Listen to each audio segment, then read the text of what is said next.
Hello दोस्तों, नमस्ते, प्रणाम। हम संजीव कुमार, मेरे यूट्यूब चैनल में आपका स्वागत है। आज हम आपको बारे में बताने टॉप मॉडल अपाची के बारे में बताने जा रहे हैं। एक आपके बीच जो नया 160 सीसी लाया हूं, जो टॉप मॉडल है। आइए आपको बताता हूं इसका फीचर। यही अपाची है, इसको चारों तरफ से मेरा कैमरामैन बताएगा। इसको ब्लैक मैट कलर है। जो इसका चक्का का रिंग दिया है ना, वो रेड कलर के दिया है, इसी से और हार्ड लुक दिखाई दे रहा है। और इसको बताता हूँ, चाबी ऑन करके आ रहा हूँ।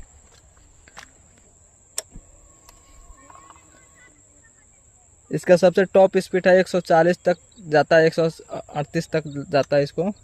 इसमें फीचर दिया ब्लूटूथ का और मोड चेंज करने के दिया है। इसमें बताता हूँ आपको।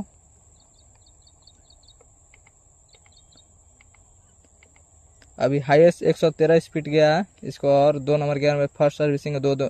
दो दिन हुआ इसको अपाची के निकालते हुए रहते।